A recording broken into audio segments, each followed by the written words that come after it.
Dark and mysterious, wet and cold, beneath the surface of the earth lies thousands of caves. They're quiet, largely unexplored, unmapped, and unknown. New discoveries of caves attract the most determined of the adventurers. To step into a place that no one has entered before is an accomplishment that many can never say. To escape the busy world and spend your days underground, mapping, exploring, and crawling your way to new locations can be the exploration of a lifetime. Squeezing your way through tight passages, swimming in underground streams, sleeping along the beaches with no light, and climbing your way up and through the corridors that go on and on forever can land you a spot in history as the first explorer ever. Or this dark, desolate, dripping area could become your everlasting tomb. Welcome to National Park After Dark.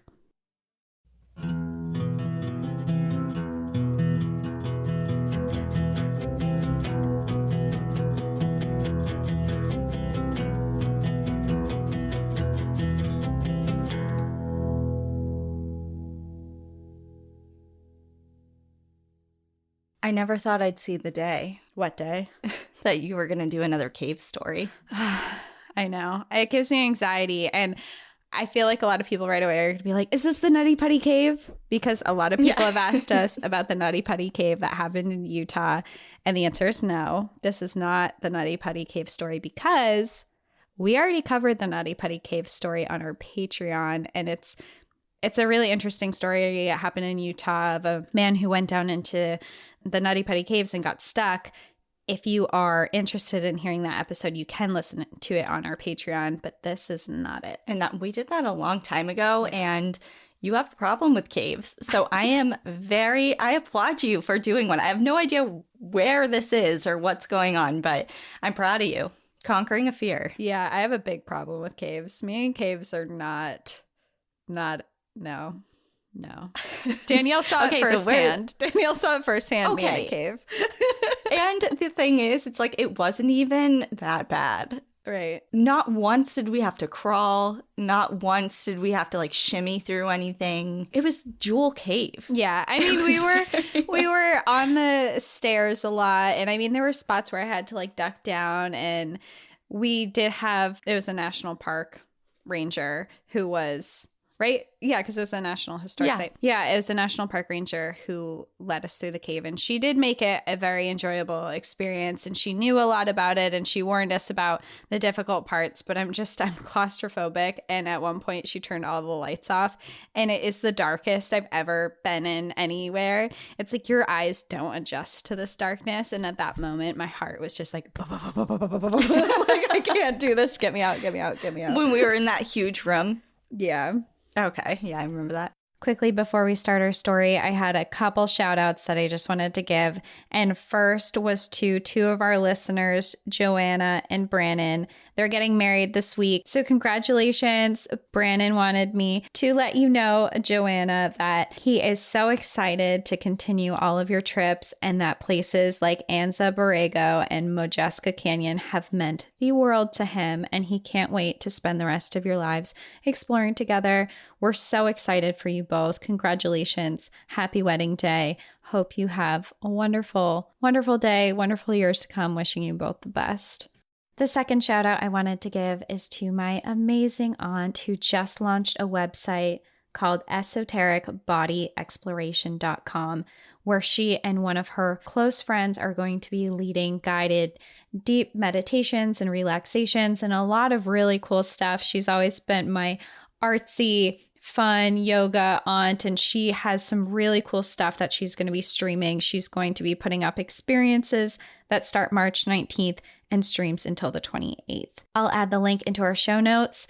Also, just because of the kind-hearted people that my aunt and Christine are, is they are donating 10% of the proceeds to sexual and domestic violence organizations. It'll be a really cool, fun exploration that you can join. And they both have the most soothing voices you've ever heard. They're so calm and sweet, wonderful people. Go check it out. Links in our show notes.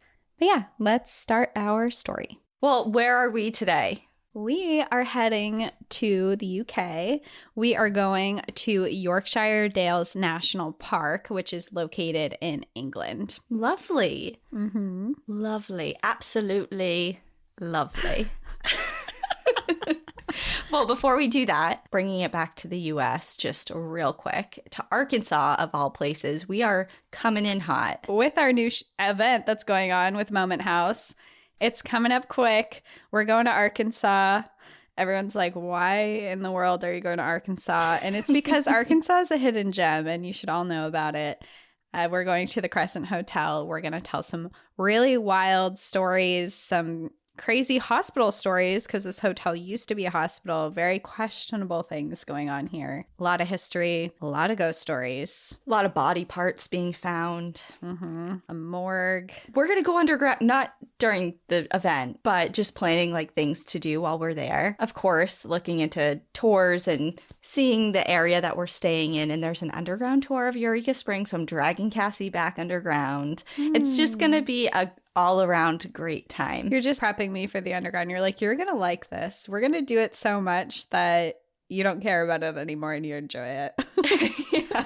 Slowly but surely working you. Yeah. But if you guys are interested in grabbing a ticket, the show will be April 10th, but it streams for 3 days after. So you have up to 72 hours to catch the show if you miss it on the 10th.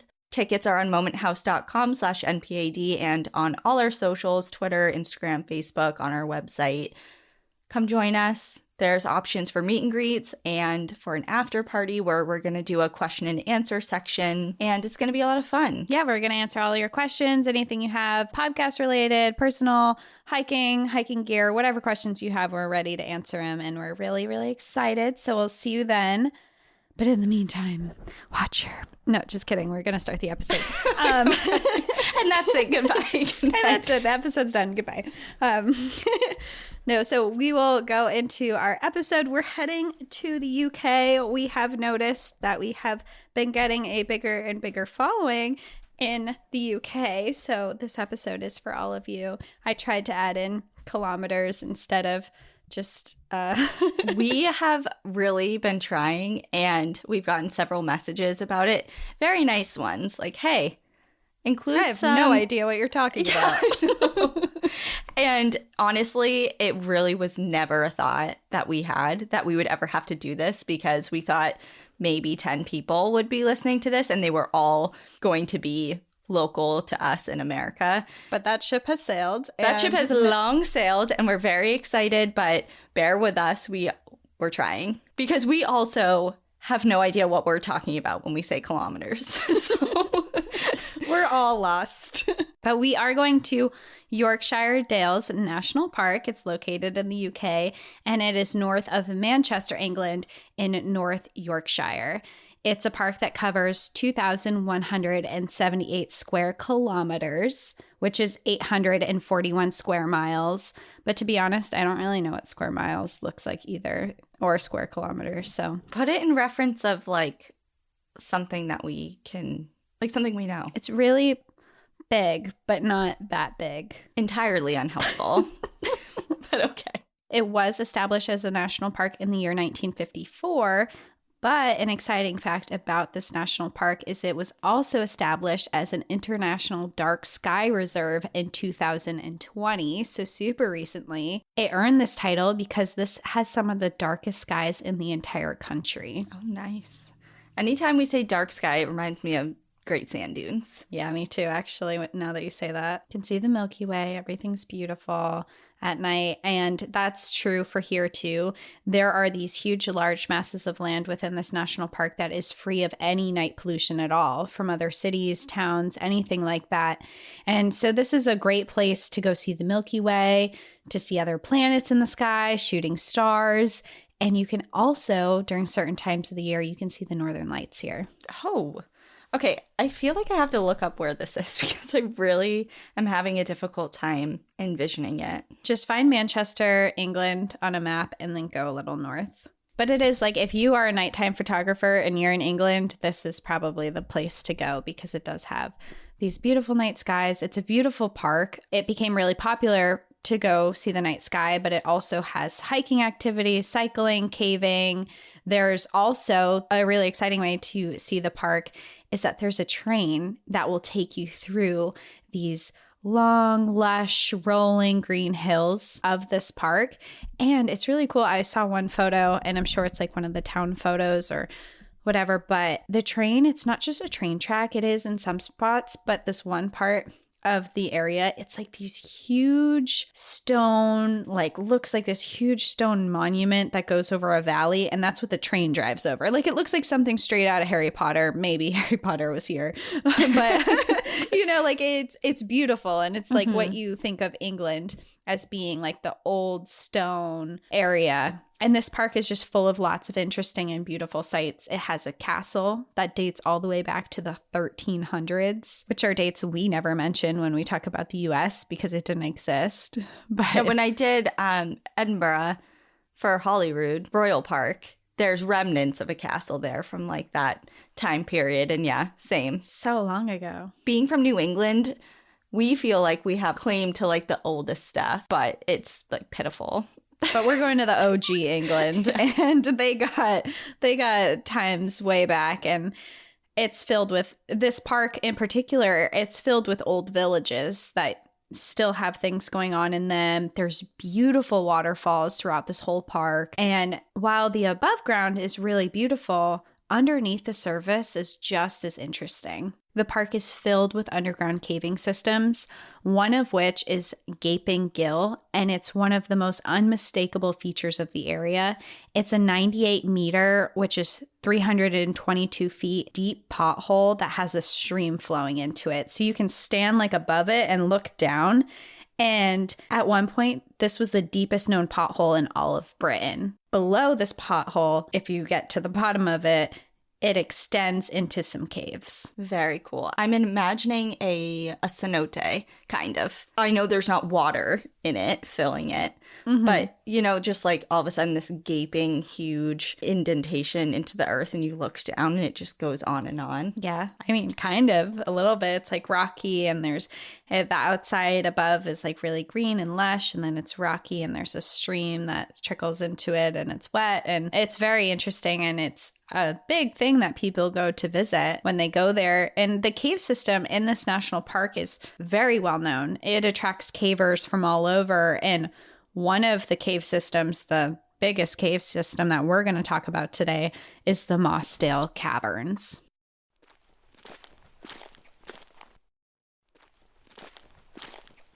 This was first discovered in the 1930s. It was discovered by a man named Eli Simpson, who found an early geological record of mining plans in that area. But when he found these records, there was no knowledge of any caves in this area. So he found them, and he's reading them, and he's like, hold on a second. Where is this? There's no caves here, but are there?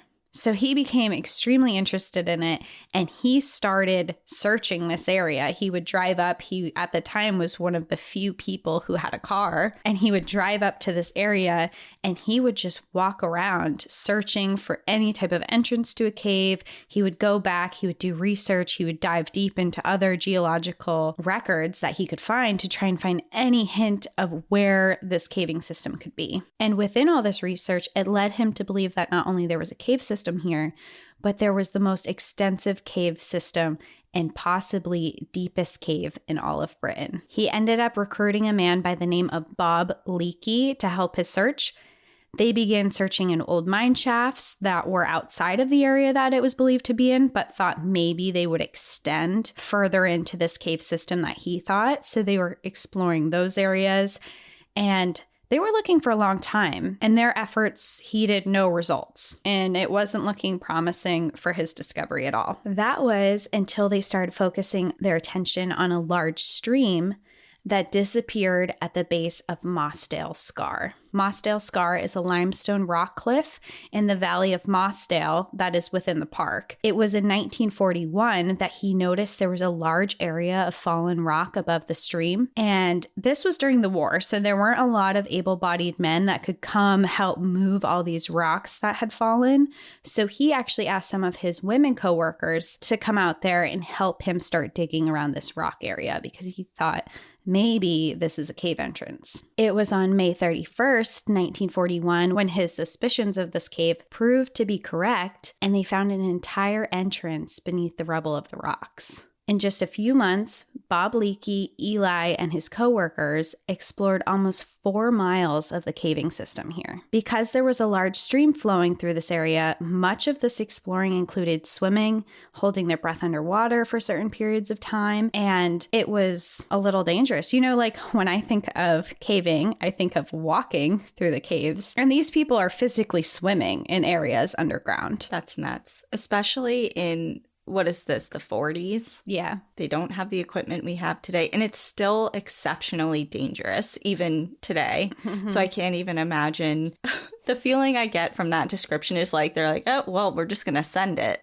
Like, you know? It's like, we're going to go for this. And it's funny that you say that because actually when they really started exploring it, they realized how obviously this cave was prone to flooding, and the women of the group were like, I'm out. We're not doing this. This is super dangerous. I'm not going in here. Mm-hmm. They were noticing they were going in there, and if it was raining outside at all, if there was any type of weather, they would start noticing areas of the cave filling up with water. And the women were like, absolutely not. Like, I'm not doing this. So they dipped out, and Bob ended up exploring a lot of the caves on his own. And this cave system was so large that he would be in there for hours, and sometimes he would be in there for days. He would sleep there, and I read a statement from him where he would sleep. It's like a beachside underground. There's a stream, and then there's like these sand silt sides. He would dig a hole, cover himself in sand, and just go to bed.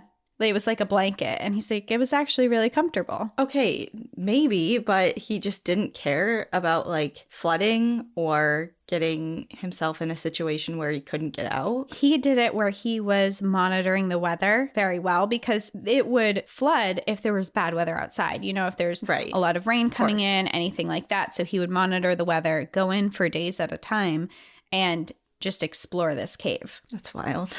Right? I would never. It's a different type of person. Yeah. And I know that they're out there, and God bless, but I mean, it's not for me. No, and there's no light down there. You literally have a lamp. Like, if your lamp goes out, bye. There is something to be said, though, about, and like you said kind of in the intro, about being the first, as far as human eyes, to set, you know, sights on an area that, to your knowledge, no one else has before. Yeah. And like, I know when we, going way back to the Mammoth Cave episode 2 that we did, where initially when people were, it's obviously still being mapped, and there are portions that for sure haven't seen any human activity, but initially they're like, wow, no one has ever been here before. And then there's archaeological evidence of human activity. So it's just wild. To be the first somewhere is a feeling that I'm sure is like addictive in a way. Mm-hmm. Just imagine being the first person to step foot somewhere. It'll make you want to make a bed out of silt and stay the night, I guess. You don't want to leave. During his explorations, he found areas that had jagged crawls. There were icy canals. There were places that were submerged almost completely in water.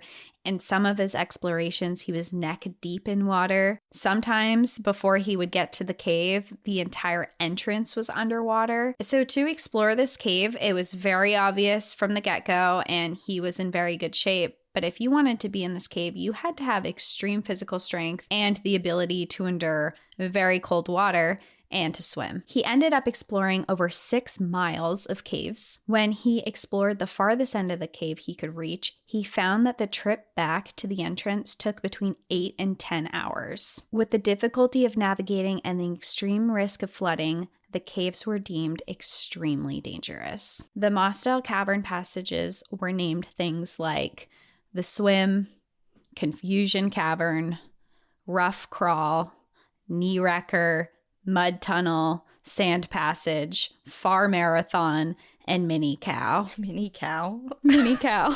I don't know why, like it was like the shape or something like that. I'll post a photo of the map on our social media so people can see it. But if you're not on social media, I would say look up the Mossdale Caverns map because you can see where everything is. And I guess the story might make a little bit more sense in locations that we're going to be talking about too. But just the names of these passages are like, oh, that's scary. Like, do I really want to go down knee wrecker? I can imagine what that's going to be like. You get a little preview of what's to come. Yeah. They're definitely descriptive titles of each one.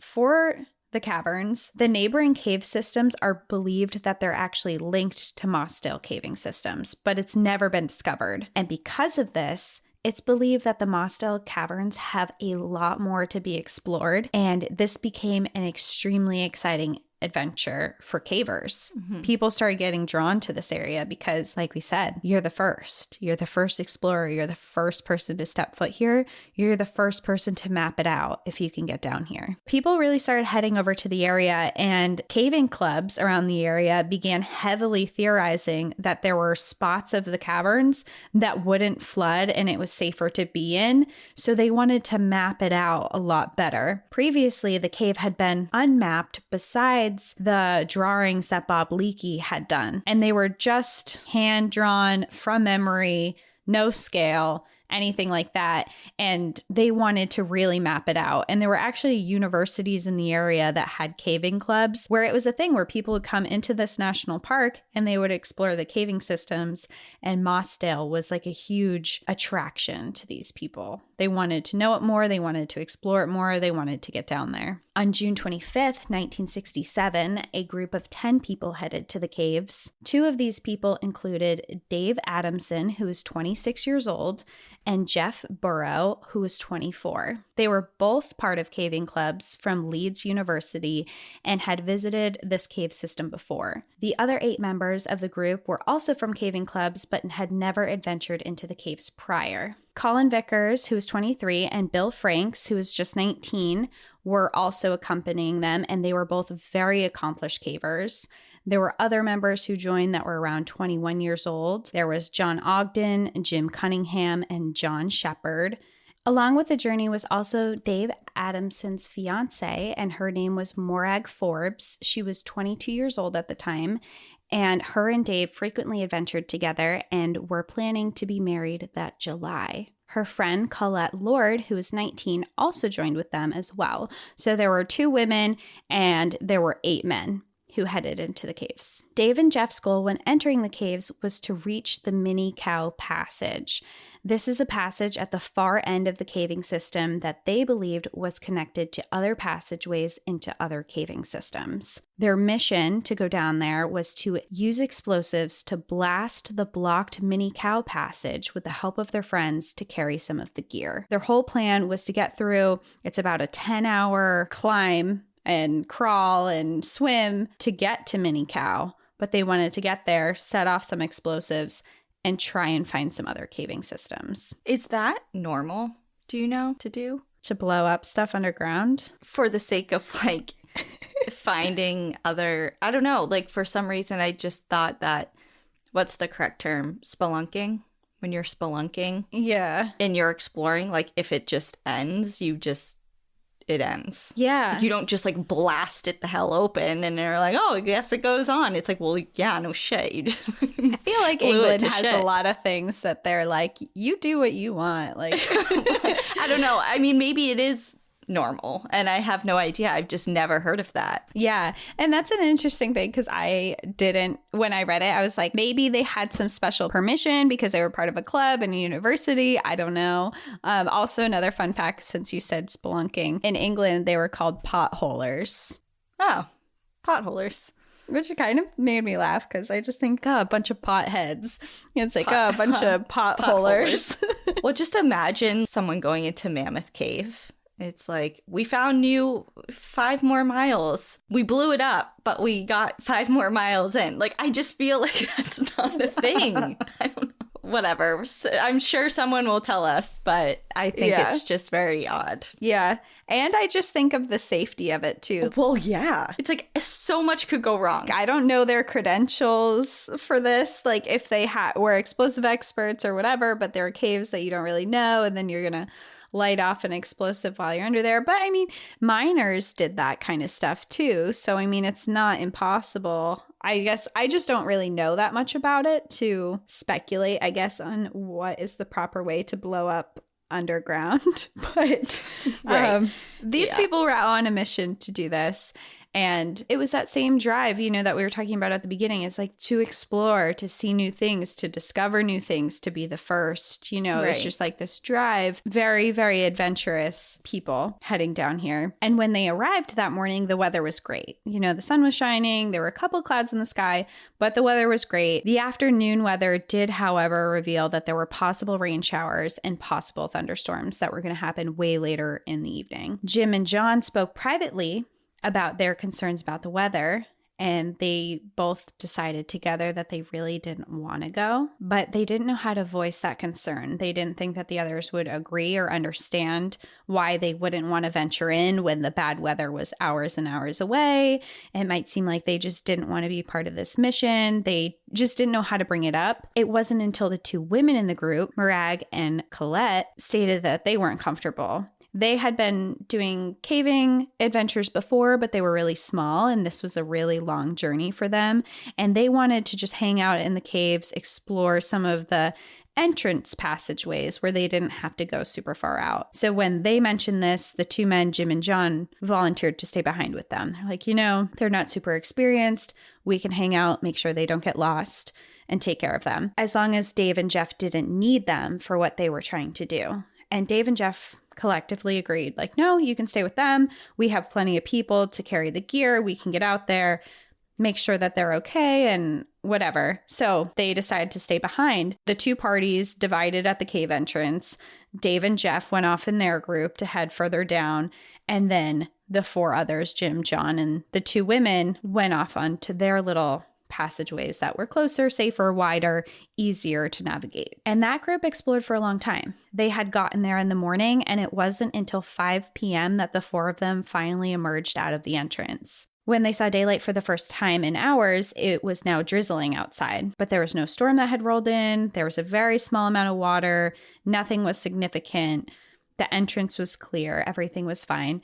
And they weren't expecting the other group to be out. The other group wasn't planning to be back until almost midnight that night, and it was only 5 p.m. So they decided that they were going to head out. Jim drove all of them back towards town. Morag, who was waiting for her fiancé to be done, stayed behind in a large barn in town to shelter from the small amounts of rain that was going on. She was just hanging out, waiting, because she was planning to meet up with him after. The rain started to get heavier, and Morag went back to the cave entrance to check in on it. She saw that rain's coming down. She knows of the flooding issues, and when she got there, everything looked fine. There was a little bit more water in the stream, but nothing alarming, and she went back to wait for him longer. While she was waiting, torrential downpours started, and an inch of rain fell in just a few hours. It was 9 p.m. when she returned to check on the cave again, and this time she found the entrance to be nothing but a lake of water, and the entire entrance was gone. Oh, shit. What happened to monitoring the weather? It just rolled in fast. Oh, God.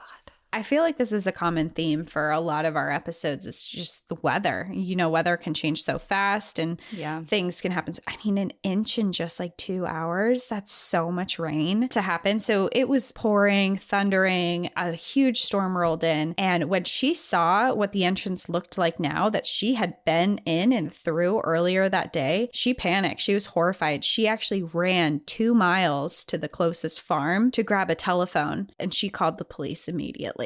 Immediately, they called Wharfdale Fell Rescue Team. They were a rescue team around the area, and it was really common and fairly routine procedure to rescue people from caves. But for Mossdale Caverns, this was a totally different obstacle. This was a cave that they dreaded ever having to be called out to because they didn't know this cave very well. This cave's not mapped out. People haven't explored it.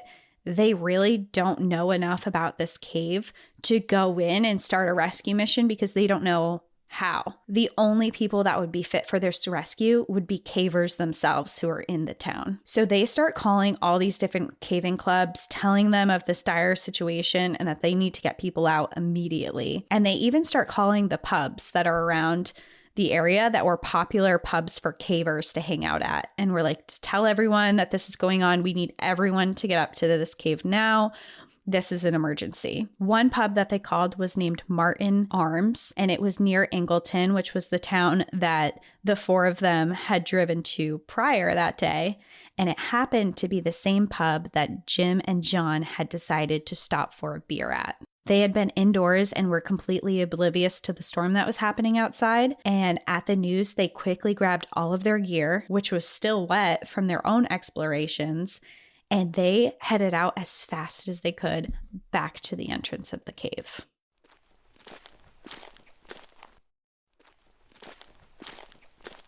When they got to the scene, it was horrific.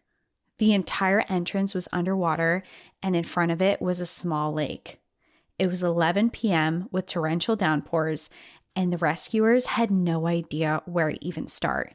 There were tons of people there, and it was a complete frenzy. Soon, a group of fire engines and tractors arrived at the scene. It became one of the biggest rescue missions in Britain's history. Over 300 people arrived to try to help. They needed to stop water from entering the cave, so their first step was to build a dam and diversion ditches for the water to get away from the entrance. It was known that there were areas of the cave that didn't fill up with water as fast, and also areas that didn't flood. Their hope at this point was that if they could stop the water from rising inside the cave, Dave, Jeff, and all of their friends that were with them could have found a safe area to wait for rescue. By dawn, the entire area looked like a war zone.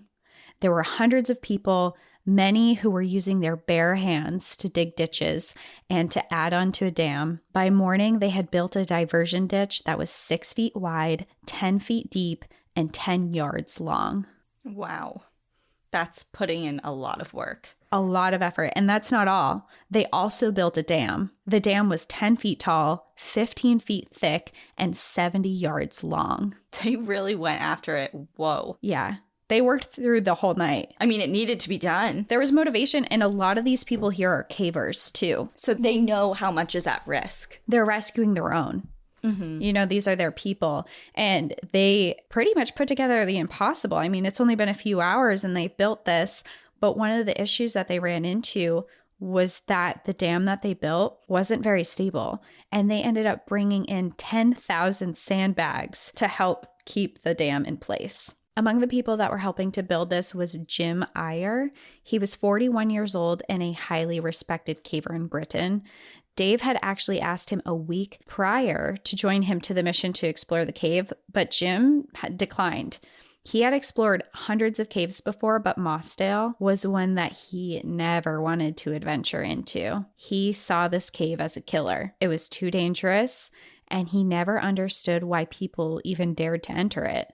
It was known that it flooded. It was known that it was hard to get through some of these passageways, and he never wanted to go into this cave ever. But today, he stood at the front of the line to lead the rescue team underground to save his friends. The dam that needed constant repairs was working. The water in the caves had receded far enough back that they could begin sending in the rescue team. Jim and John, who originally entered the caves with Jeff and Dave, but had elected to stay back with the women, insisted that they needed to be part of the rescue. Many people there advised that they shouldn't. It was already a very traumatizing experience, and they weren't in the right state of mind to head back into these caves, but they wouldn't take no for an answer. Along with them, John Rushton and Frank Barnes came as well. Frank was probably among the most committed on the entire rescue team because his best friend since childhood was John Ogden, who was inside the cave. They had been exploring caves together since they were only 11 years old. And John Ogden's father, who Frank had known his entire life, was sitting at the entrance praying that they would find him and come back with good news. Jim Eyre, who was leading the rescue's first priority, was to set up a phone line. He wanted to be able to have communication with the outside throughout this dangerous mission. So they end up sending in a phone line all the way to one of the caverns deep inside the cave. But it would only extend so far, so they got it to a certain point and then it was just there. And that was the Rough Crawl Cavern area, which I'll post the map and you can see exactly where all this is. When the rescue team entered, they noticed that there was flood debris everywhere. The roof was lined with foam and everything was wet. So you could see that this stream had flooded to the roof of this cave. Mm-hmm. They started their way through the passages and they made it to Rough Crawl. Rough Crawl is a room-sized chamber that was impossible to stand in. This one, just like it says, Rough Crawl, you had to crawl. The next section was Near Marathon. Dave and everyone would have had to go through this section to go to Mini Cow, so they knew that this was the direction that they needed to go. It was still filled with water, and the team had to wait. No one on the team at this point had ever passed Rough Crawl before and didn't know this area either. Tony Waltham, a caver who was based out of London, ended up arriving to the scene just around that time. He knew the Near Marathon passageway and he knew the cave very well. He had been down there many times. So he went and he met up with Jim Eyer's group in Rough Crawl. And when he arrived, spirits were pretty high. There was joking around, people were laughing, and most of them believed that they were going to find the 6 guys down there. They believed that they were up in Mud Cavern, which was a spot past Near Marathon that was higher ground and didn't flood. And they're like, they're probably just hanging out there, just waiting for us to get there. They're fine. They all had really high spirits. They're laughing, joking around. When Tony arrived, he took over the lead of the group and started bringing them into Near Marathon. This area of the cave always had water in it, but it was low enough now that the team could venture through it. It was a tight space. It was only 10 inches high and 2 feet wide, and the passage was 900 feet long. I'm sorry. What in the world? 10 inches high? Yeah. So for everyone that's not based in America, I was just going to say, what is that? Because I know that even as someone, I'm 5'3", I still feel like that would be very difficult to get through. I mean, it's 25 centimeters. High. Yeah. And would you say 2 feet across? So less than a meter across? Yeah. That's nuts. Yeah. And it's 274 meters long. So it's a pretty long passage, but it's really small. I mean, 10 inches, I just think of like a ruler. You know, you're squeezing your entire body under a ruler. Under a ruler. Well, is this the one that's called Near Marathon? Yeah. Well, now we know why. Mm-hmm. It's a marathon to get through that. Absolutely. And this is the part of the caves where I would not know. If you're claustrophobic. You'd be like, all right, well, I've come far enough. It's been great. I'm going to go ahead and turn around. Great. I'm going back. No, thank you. But all of them, they're all on a mission and they head right down. And as they were moving, one of their headlamps caught a glimpse of something. There was a lamp that was thrown along the rocky side of the wall, and there was a wire hanging from it. The way that it had been sitting, it was obvious that this lamp hadn't been left there, but had been forced here by water. Oh, shit. The team headed farther and farther down, and their spirits began to rise. The area of water would be coming to an end soon, which meant that the chances of finding their friends hiding away in North Mud Caverns was becoming a real possibility. They began shouting and yelling, hoping for a response, but nothing came. Just as their hopes were getting high, Tony rounded a corner and saw 4 legs in wetsuits. It was very apparent that they were no longer alive. There were 2 bodies that were jammed up into a side rift, wedged into an area that looked like a last attempt to find an air pocket to breathe into, leaving their legs trailing in the passage. That's very rough. Jim Eyer started instructing next steps. They needed to send out a team to give the bad news, which Tony Waltham joined. He was the one who first saw the bodies. After a few questions, they realized that one of the rescuers with them actually knew all of the people involved in this incident, and he became the designated person to identify who they found. Jeff and Mike Ryan were identified as the first 2 bodies that were found. The remaining of the team inched past their bodies to find the remainder of the crew. A short distance away, they found Dave, Bill, and Colin's bodies, With the devastation and confusion within the cave, the rescue team forgot that there were actually 6 people down there, and they turned around and headed out. I was just doing a mental count because I was adding up from the group that went off in the beginning that weren't involved in this group. I'm like, wait, am I mistaken? So what happened to the last person? Well, when they returned to the entrance of the cave, they found that the dam had been breached. Water again was flowing in and making it too dangerous to re-enter. But it was now that they realized that there was still one person unaccounted for, and that was John Ogden. They had to wait out the storm before they were going to be able to re-enter the cave. The following day, 2 separate crews made it to Rough Crawl again before having to turn back because of water levels. Teams wanted to get into the caves as quickly as possible because John Ogden could still be alive. It was very possible that he could have found his way to the higher level mud caverns that wouldn't have flooded and was waiting there to be rescued. They still couldn't go out that day, and then the following day, early in the morning, they sent out another team to look for him. The water levels were finally low enough to get back into the near marathon passageway and to get further down. And not to be morbid, but I'm assuming they were unable to move the bodies. So are they just passing them? Yeah, they're like squeezing past who they're finding to get through these areas.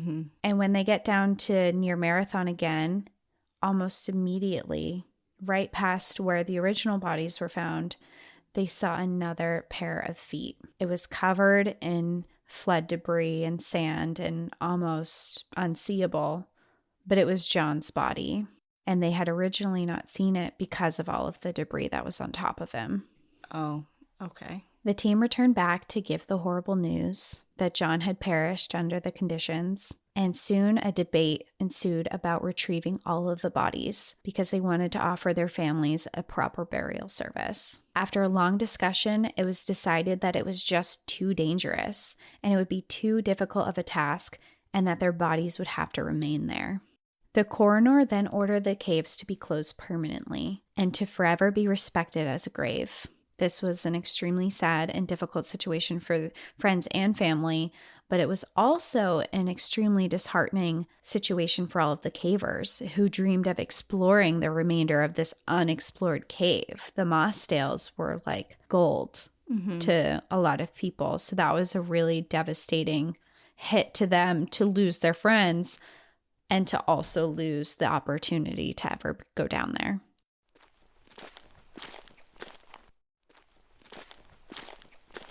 All in all, over 300 rescuers spent days and sleepless nights carrying out this mission. It was one of the largest rescue missions in Britain's history, and the rescue report of this concluded with, "Never has so much been done by so many people for such a small reward." The following Sunday, they held a memorial service. There were hundreds of cavers, family, and friends that came back to show their respect and honor the victims of that day. The service was filled with people who had a great admiration for the courage and the endurance for the people who engaged in this kind of activity. The 6 men who died out there that day were regarded as caving fallen heroes. Although the caves were officially sealed in 1970, 3 years after the incident, friends of the victims ventured in one last time. They went in and moved their remains to a higher level cavern, away from where any flooding would happen. They sealed it off to offer them a more private and real burial, and this part of the cavern is now known as the sanctuary. Okay, so remember before we started recording, and I was like, I've had a rough couple days, and I feel like I'm good, and I'm back, and I'm done being sad. That just got me. Yeah. That's tough. That's really tough. It's a really tough episode. And in a lot of our stories, we try to find the good in it, the good things that come out of it, and the happy stories that come with it. And this story is just not one of them. It's really tragic and it's awful what happened to them. There is a memorial there for the people who are still buried to this day. A lot of the cavers every year on the anniversary will go there to visit and just pay their respects to the victims of that day. And there have been the rescuers who have spoken out about that day and what happened and what ensued. But the end census of all of it was that the people that went down there that day, they were heroes in the caving world. You know, they went down there to do something that no one had done before. And people have a really, really high respect for them. And unfortunately, they just got hit with too much weather and they didn't get out in time. And it's just super tragic. And it has gone down as the worst caving tragedy in all of UK's history. It reminds me of a situation that has a happier ending, but remember the situation in Thailand? There's a movie called The Cave about it. It's like a documentary. And I really want to say it was a soccer team of children, of like young kids and a couple adults. And they went exploring, just like, oh, we're just going to go like pop in here. And same thing, flooding happened and they got stuck in there. And it's very similar to this story. Like everyone dispatched teams to try and rescue them. And there was a lot of worry that they weren't going to be safely rescued and it was going to be a recovery mission. And I think they all lived. That's a much happier story. I'm Googling it now that you said that. There's article. Is it a really recent movie? Oh, 2019, because there's a really recent article about it in October 2021, just talking about, it says the rescue captures the mission to free 13 from an underwater cave. And underwater, I mean, water just adds an entirely different aspect to caving and to cave rescues, you know, like that just makes things so much more dangerous. Well, for sure. In the Death in Zion book that I have, and I believe there was one that happened in Antelope Canyon as well nearby, flash flooding is just something that can happen, obviously, in the blink of an eye, hence flash flooding. And it could be like a beautiful day and then 20 miles away, a storm happens and you're fucked, you know, and you never see it coming. And it's kind of like, that's the feeling I get with this. Like, based on how you described this group of people, yes, they may have been young, but they seemed very experienced. Yeah. And they were going to bring their fiancés in with them. I don't get the feeling that if you had a concern that something wasn't right, that you would put your loved ones at risk like that. Yeah. Oh, when you say that, I don't know why it always brings me back to this, but just the way that you said that reminds me of Timothy Treadwell and him bringing his girlfriend. When you said that, it just made me think back to him because he like very clearly brought his loved one into a very dangerous situation. But yeah, you know, it seemed like it was an exciting day for them. You know, I don't think that fear of the danger was in the forefront of their minds, and the weather was supposed to hold out for a long time. It was just a tragic accident. Yeah. You know, maybe if they had left a little bit earlier, things might have been different, but it's all the like what ifs, you know, at the end of the day, you don't know what's going to happen, especially with weather like that extreme. They didn't know that there was going to be an inch of rain coming within the matter of a couple hours. Like their time frame to get out was really short. Well, and so I'm just trying to envision location wise when you are describing it, because even if they did get a sense of like rising water or they got a sense of an issue happening, they still have to go through that, what is it, near marathon? Yeah. That tiny passageway that's going to just, I don't know. Like, I just feel like it's an 8-hour trek back. So even if something is happening, what are they going to do? I feel like maybe there's a moment of realization, especially when you said there some of the bodies were located in an area that it was clear they were trying to get to an air pocket of just it's like an impending doom feeling of knowing that it's not gonna be good. Yeah. And just like the terror that brings I think that's like kind of one of the most difficult parts about it. To know that there's evidence that they were struggling to try to survive and find air right before they died is really it's a horrible story, and just knowing that makes it so much worse. Yeah.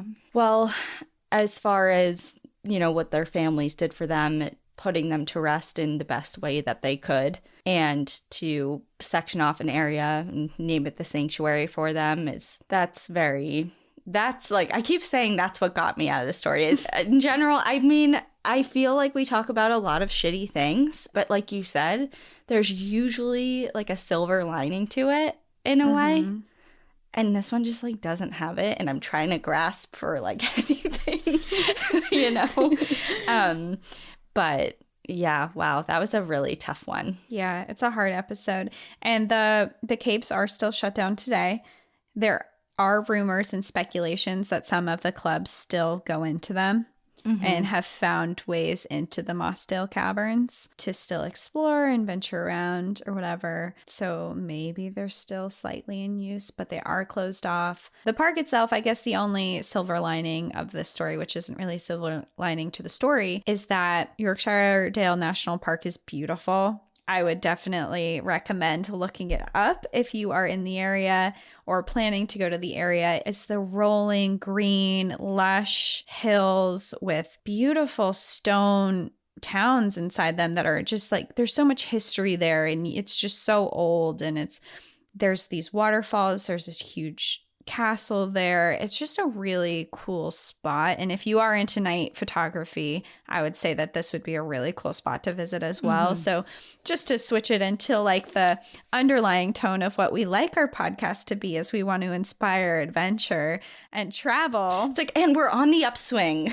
We're on back. The upswing. There's just to bring a little attention to this national park, and it is beautiful, and there's a lot of really cool national parks in England. You should look it up. It just seems like a different setup than the US has, you know, like they're so big and so popular here, and maybe it's just because I'm not there. It seems like it's a little more toned down over there, but they're just as beautiful and they're really cool, and there's a lot of stories behind them. So I definitely suggest looking into it more. I know that we'll definitely be back to the UK for some more stories in the future. There's a lot of adventure to be had overseas too, so go check it out. And if you are in England and you've been to this park, send us some pictures. I'd love to see them. Well, I just looked up while you were talking, Gaping Gill. And not what I was envisioning. It's beautiful. But from the pictures from inside it, looking in, I mean, it's cool. It's literally like just like this huge gaping hole, gill of a hole. The pictures from inside looking up are just like magnificent. So I do get the draw of wanting to explore more of a space like that. But that area is huge. It's wide open. You're not in a small... Everyone Google this right now. Gaping Gill. It's beautiful. It's huge. You're not in any pockets. I'm sure there's a very safe way to go down. It looks like they have stairs to get down there. Like, that's amazing. I would go down there. I would have fun down there. Cool. Well, I would like to say thanks for sharing. I don't know how I feel about it. You're like, I would like to say thanks, but I hated this. Yeah. Did not enjoy. But I did enjoy learning about the UK a little more, and we do need to go back there more. I think that's only our second episode there, but we get suggestions all the time, so we're ready. We'll be back. We're ready. We'll be back. All right. Well, thank you everyone so much for hanging in with that. I don't feel well. Go do something. That was a tough episode. Go do something that's good for you. Go for a hike. Go outside. Go hug your dog or your cat. Do something. I just picture hugging a cat, and it's just like hating it's it. Like, get away from me. It's actually going to make you feel worse, so maybe don't hug your cat. We'll see you guys next week. In the meantime, enjoy the view. But watch your back. Goodbye. Bye.